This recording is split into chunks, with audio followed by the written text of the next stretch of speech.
Hello guys, welcome to my YouTube channel. This is Ishika और आज हम बायोमोलिक्यूल्स का लेक्चर 9 कवर करने वाले हैं। लेक्चर 9 में मैं आपको बताने वाली हूँ एंजाइम्स के बारे में।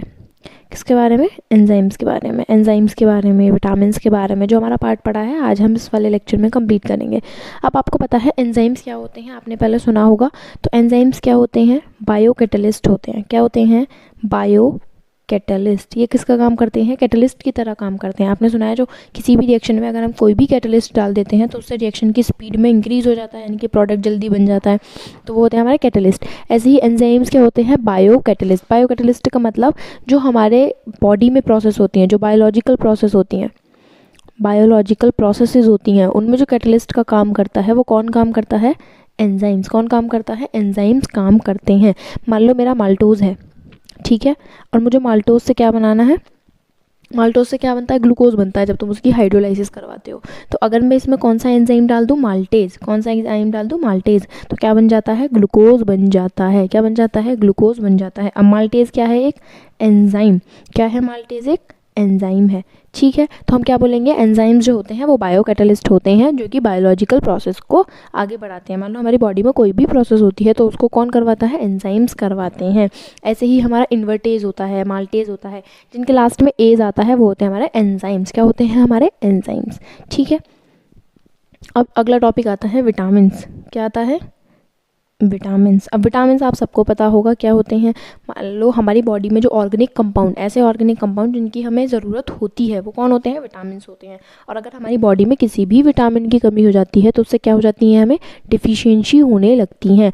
अगर इनकी क्या हो जाए? कमी हो जाए बॉडी में तो क्या होने लगती है? डिफिशियंसी होने लगती है, स्पेसिफिक डिफिशियंसी। अब विटामिन जो होते हैं वो दो तरह के होते हैं। कौन कौन से होते हैं? पहला फैट सॉल्युबल, फैट सॉल्युबल। दूसरा वाटर सॉल्युबल। फैट सॉल्युबल और वाटर सॉल्युबल। अब फैट सॉल्युबल कौन कौन से होते हैं? तो विटामिन के, विटामिन ई, विटामिन डी और विटामिन ए। चार जो होते हैं ये फैट सॉल्युबल होते हैं। और vitamin B and vitamin C, ये दोनों कैसे होते हैं? वाटर सॉल्युबल होते हैं। अब फैट सॉल्युबल और वाटर सॉल्युबल का मतलब क्या है? ऐसे विटामिन जो हमारी बॉडी में अंदर जाके फैट में घुल जाते हैं वो कौन से होंगे? Fat soluble. और ऐसे विटामिन जो हमारी बॉडी में जाने के बाद वाटर में जाके घुल जाते हैं वो होते हैं वाटर सॉल्युबल। समझ आया? फैट सॉल्युबल कौन होते हैं, वाटर सॉल्युबल कौन होता है? अब विटामिन ए, विटामिन के, विटामिन ई और विटामिन डी, ये फैट सॉल्युबल है। हमसे क्वेश्चन पूछा जाता है कि विटामिन बी और विटामिन सी जो है वो वाटर सॉल्युबल हैं, तो हमारी बॉडी में उनको नीड होती है, हम उनको स्टोर क्यों नहीं कर सकते? यानी कि हमारी बॉडी में विटामिन बी और विटामिन सी स्टोर क्यों नहीं हो सकते? अब रीज़न क्या होगा कि ये क्या करते हैं? वाटर में जाके घुलेंगे। विटामिन बी और विटामिन सी किस में घुलेंगे? वाटर सॉल्युबल होंगे। और आपको पता है वाटर सॉल्युबल होता है जो भी, तो क्या होते हैं? Day by day urine out होने लगते हैं, हमारी बॉडी से बाहर आने लगते हैं, है ना। जो ये होते हैं एक्सक्रीट हो जाते हैं थ्रू यूरिन के थ्रू एक्सक्रीट आउट हो जाते हैं। और वाटर एक्सक्रीट आउट होता है तो उसमें विटामिन बी और विटामिन सी भी हमारे एक्सक्रीट आउट हो जाते हैं। इसीलिए हम विटामिन बी और विटामिन सी को बॉडी में स्टोर नहीं कर सकते, इनको हमें डेली बाय डेली लेना पड़ता है, ठीक है। अब एक्सेप्शन में आता है, क्या लिखना है? They are readily excreted through urine, they are readily excreted through urine from the body, so they cannot be stored, vitamin B और विटामिन सी हमारी बॉडी में यूरिन के थ्रू एक्सक्रीट आउट हो जाते हैं, इसलिए हम उनको स्टोर नहीं कर सकते। अब एक्सेप्शन में आता है हमारा, एक्सेप्ट विटामिन B12। कौन सा आता है? B12। आपने सुना होगा बी के बहुत सारे टाइप है, B1, B2, B3, B7, B9, vitamin B12 भी होता है। तो ये क्या है? हमारा एक्सेप्शन है, ये हमारी बॉडी में स्टोर हो जाता है, ठीक है। अब विटामिन कितने तरह के? फैट सॉल्युबल, विटामिन के, विटामिन ई, विटामिन डी और विटामिन ए। वाटर सॉल्युबल में आपसे क्वेश्चन पूछा जाएगा कि वाटर सॉल्युबल होता है लेकिन हमारी बॉडी में स्टोर क्यों नहीं हो पाते हैं? तो क्यों नहीं होते हैं? क्योंकि हमारी बॉडी से यूरिन के थ्रू एक्सक्रीट आउट हो जाते हैं, इसलिए हमारी बॉडी में स्टोर नहीं हो सकते। अब विटामिन हमें पढ़ना है कि किसकी वजह से कौन सी डिसीज़ होती है। तो यहाँ पे लिखो विटामिन और यहाँ पर लिखो डिसीज़, विटामिन और डिसीज़। मान लो मैंने कोई भी विटामिन लिया, पहला आता है विटामिन ए। विटामिन ए की वजह से कौन सी डिसीज़ होती है? ज़ेरोप्थाल्मिया। क्या होता है? ज़ेरोप्थाल्मिया। ज़ेरोप्थैल्मिया क्या होता है, जो हमारी आई होती है, आई के अंदर जो कॉर्निया, ये ऊपर वाला पार्ट जो होता है इसको कॉर्निया बोला जाता है, इसमें अगर हार्डनिंग हो गई है तो इसको क्या बोलते हैं, ज़ेरोप्थैल्मिया बोलते हैं। ठीक है, पहला हो गया। फिर आता है vitamin B1। Vitamin B1, vitamin B1 को क्या बोलते हैं, किसी को पता है, क्या बोलते हैं, थायामिन। क्या बोलते हैं, थायामिन। याद रखना, इनके नाम पूछे जाते हैं। विटामिन B1 को बोलते हैं थायामिन, और विटामिन B1 से होता है बेरी। क्या होता है, बेरी होता है। फिर आता है थर्ड है हमारा विटामिन B12। विटामिन B12 से होता है हमें पर्नीशियस एनीमिया। ठीक है, पर्नीशियस एनीमिया। फिर फोर्थ है विटामिन C। विटामिन C को क्या बोलते हैं, अस्कॉर्बिक एसिड। क्या बोलते हैं, अस्कॉर्बिक एसिड। अच्छा, विटामिन C का क्या होता है, हमें स्कर्वी पता है क्या होता है, स्कर्वी मतलब हमारे जो गम्स होते हैं उनमें। फिर आता है fifth vitamin D। Vitamin D से क्या होता है, रिकेट्स होता है हमारे बोन में डिफॉर्मिटीज़ जो आ जाती हैं, होता है रिकेट्स। फिर आता है विटामिन K। विटामिन K से हमें क्या होता है, ब्लड क्लोटिंग। क्या होता है, ब्लड क्लोटिंग आपको पता होगा क्या होता है, ब्लड क्लोटिंग होता है ब्लड का जमना। तो अब आपको ये याद करना है, विटामिन ए से क्या होता है, ज़ेरोप्थैल्मिया होता है। विटामिन B1 को क्या बोलते हैं, थायमीन बोलते हैं। और क्या, कौन सी डिसीज होती है, बेरी। विटामिन B12 से क्या होता है, पर्नीशियस एनीमिया होता है। विटामिन C से क्या होता है, स्कॉर्बिक एसिड होता है, स्कर्वी बोलते हैं, स्कॉर्बिक एसिड होता है स्कर्वी है। विटामिन D से रिकेट्स होता है, और विटामिन K से ब्लड क्लोटिंग होती है। अब आपको एक चीज़ और याद रखनी है, वो है हमारा विटामिन, कौन सा, विटामिन B2। विटामिन B2 को क्या बोला जाता है, राइबोफ्लेविन। क्या बोला जाता है, राइबोफ्लेविन। ठीक है, तो यहाँ पर हमारा विटामिन वाला पार्ट खत्म होता है। अब नेक्स्ट टॉपिक आता है हमारा न्यूक्लिक एसिड। क्या आता है, न्यूक्लिक एसिड। अब न्यूक्लिक एसिड में हमें क्या पढ़ना है, तो न्यूक्लिक एसिड में हमें पढ़ना है DNA और RNA के बारे में। DNA और RNA। अब DNA RNA क्या होते हैं, तो DNA को क्या बोलते हैं, डीऑक्सी न्यूक्लिक एसिड। क्या बोलते हैं, डीऑक्सी न्यूक्लिक एसिड। और RNA को बोलते हैं राइबो न्यूक्लिक एसिड। सॉरी, यहाँ पर आएगा डीऑक्सी राइबो न्यूक्लिक एसिड।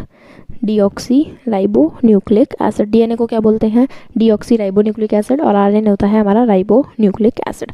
अब आपको DNA RNA में डिफरेंस पढ़ना है कि DNA में क्या डिफरेंस होता है, RNA में क्या डिफरेंस होता है। तो पहला डिफरेंस आता है इनका शुगर मोइटी का। किसका, शुगर मोइटी का। तो DNA में कौन सी शुगर होती है, डीऑक्सी राइबोज। कौन सी होती है, डीऑक्सी राइबोज शुगर। RNA में होती है राइबोज शुगर। कौन सी शुगर होती है, राइबोज शुगर। ठीक है, अब दूसरा डिफरेंस आता है हमारा, सेकंड डिफरेंस क्या आएगा कि इसमें कौन कौन से बेस होते हैं। तो बेस होते हैं इसमें एडेनिन, गुआनिन, साइटोसिन और थायमिन। ठीक है, इसमें कौन कौन से होते हैं, इसमें एडेनिन, गुआनिन, साइटोसिन और यूरेसिल। अंतर कहाँ पर आया कि इसमें यूरेसिल है और इसमें क्या है, थायमीन है। डिफरेंस आ गया। थर्ड आता है हमारा कि ये होता है डबल स्ट्रैंडेड। कैसा होता है, डबल स्ट्रैंडेड स्ट्रक्चर होता है। इसका कैसा होता है, सिंगल स्ट्रैंडेड।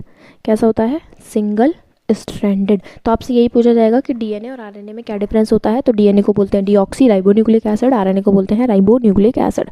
इसमें कौन सी शुगर होती है, शुगर मोइटी क्या है, डीऑक्सी राइबोज है, इसमें राइबोज शुगर होती है। ऐसे ही यहाँ पर बेस कौन कौन से हैं, एडेनिन, गुआनिन, साइटोसिन, थायमिन। यहाँ पर कौन कौन से हैं, एडेनिन, गुआनिन, साइटोसिन और यूरेसिल। फिर आता है, ये होता है डबल स्ट्रैंडेड, ये होता है सिंगल स्ट्रैंडेड। अब एक चीज़ आती है हमारा न्यूक्लियोसाइड और न्यूक्लियोटाइड। न्यूक्लियोसाइड और न्यूक्लियोटाइड। न्यूक्लियोसाइड क्या होता है, न्यूक्लियोसाइड वो होता है जिसमें शुगर और बेस हो। और न्यूक्लियोटाइड क्या होता है, जिसमें शुगर, बेस और फॉस्फेट ग्रुप आ जाए। क्या आ जाए, शुगर, बेस और फॉस्फेट ग्रुप, तो उसको क्या बोलेंगे, न्यूक्लियोटाइड। अगर सिर्फ शुगर और बेस है उसको बोलते हैं न्यूक्लियोसाइड, और शुगर बेस फॉस्फेट ग्रुप है तो उसको बोलेंगे न्यूक्लियोटाइड। अब फॉस्फेट ग्रुप कौन से कार्बन पर जुड़ता है, तो वो जुड़ता है 5th कार्बन पर। याद रखना, आपसे क्वेश्चन पूछा जाएगा कि हम फॉस्फेट ग्रुप कौन से कार्बन पर जोड़ेंगे, तो हम फॉस्फेट ग्रुप जोड़ेंगे 5th कार्बन पर। न्यूक्लियोसाइड और न्यूक्लियोटाइड में डिफरेंस याद रखना, न्यूक्लियोसाइड में होता है शुगर प्लस बेस और न्यूक्लियोटाइड में होता है शुगर बेस और फॉस्फेट ग्रुप। ठीक है, अब एक क्वेश्चन आता है कि न्यूक्लिक एसिड में कौन सा लिंकेज होता है। न्यूक्लिक एसिड में जब हम बहुत सारे न्यूक्लिक एसिड जोड़ते हैं तो कौन सा लिंकेज होता है, तो न्यूक्लिक एसिड में लिंकेज होता है हमारा फॉस्फोडाइस्टर लिंकेज। कौन सा, फॉस्फोडाइस्टर लिंकेज। याद रखना, न्यूक्लिक एसिड में फॉस्फोडाइस्टर लिंकेज होता है। जैसे प्रोटीन में पेप्टाइड लिंकेज था, ऐसे ही न्यूक्लिक एसिड में फॉस्फोडाइस्टर लिंकेज होता है। ठीक है, अब आता है हमारा, मान लो मैंने डीएनए में आपने पढ़ा होगा कैसा स्ट्रक्चर होता है। डीएनए में होता है हमारा अल्फा हेलिक्स स्ट्रक्चर। कौन सा स्ट्रक्चर होता है, अल्फा हेलिक्स स्ट्रक्चर। मैंने आपको बताया था प्रोटीन में अल्फा हेलिक्स स्ट्रक्चर कब बनता है, सेकेंडरी में। कौन सी बॉन्डिंग होती है, हाइड्रोजन बॉन्डिंग। याद रखना, अल्फा हेलिक्स स्ट्रक्चर में कौन सी बॉन्डिंग होती है, हाइड्रोजन बॉन्डिंग होती है। ठीक है, हमें और क्या पढ़ना है, हमें पढ़ने हैं आरएनए के टाइप्स। आरएनए होता है 3 तरह का, 3 टाइप्स का। कौन कौन सा, 1 2 3। पहला होता है हमारा आरएनए में एमआरएनए, यानी कि एम से मतलब मैसेंजर आरएनए। दूसरा टीआरएनए यानी कि ट्रांसफर आरएनए, और आरएनए। आरएनए का मतलब है राइबोसोमल आरएनए। आरएनए के कितने type, 3 type, mRNA, tRNA, rRNA. M का मतलब मैसेंजर, टी का मतलब ट्रांसफर और आर का मतलब राइबोसोमल।